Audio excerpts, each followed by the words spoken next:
প্রিয়, তোমাকে বেসেছিলাম আমি অনেকটা ভালো, কিন্তু তুমি আমার জায়গায় থাকো নাই। এই জন্য তোমার জন্য আমি করেছি অনেক কিছু, কিন্তু তুমি আমার বাসনায় ভালো। তোমার জন্য করি নাই কি, আমি করছি অনেক কিছু।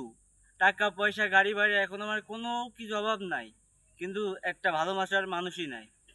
একটা মানুষ ছিল আমার বুকে অনেক দিন ফেলে, কিন্তু আমি ওরে রাখতে পারি নাই, কারণ ও থাকতে পারে নাই। এটাই হলো কষ্ট।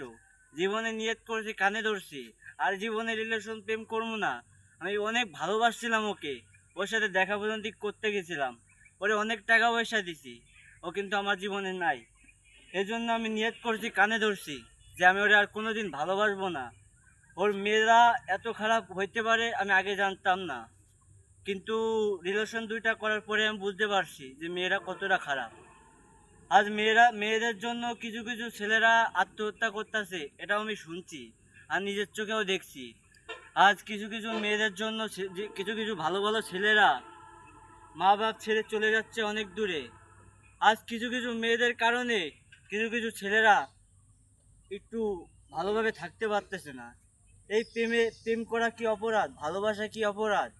এটা কি আগে জানলে আমি করতাম জীবনে? আর তাই আজকে একটা মেয়ের জন্য আমার এই হাতটা কাটছি, অনেকবার অনেকবার কাটছি। আজ কাটতে কাটতে আমার হাত কান পুরা শেষ, কিন্তু কোনো মেয়েরও বুঝতে দেয় নাই যে আমি ওর জন্য হাত কাটছি। কি বলবো, কষ্টের কথা ভাই। আপনারা যারা থাকেন বা না থাকেন, ভালোবাসা জিনিসটা খুব খারাপ, আমি এখন বুঝতে পারছি। আমি আর জীবনে ভালোবাসবো না, আর জীবনে প্রেম টেম করবো না, আমার এটাই শেষ। একজনের ভালোবাসছিলাম, ওর জন্য কালকে হাতও কাটছি আমি। আর জীবনে নিয়ত করছি ভালো আর বাসবো না, আর কারোর প্রেমেও পড়বো না। অনেক কষ্ট পাইছি জীবনে।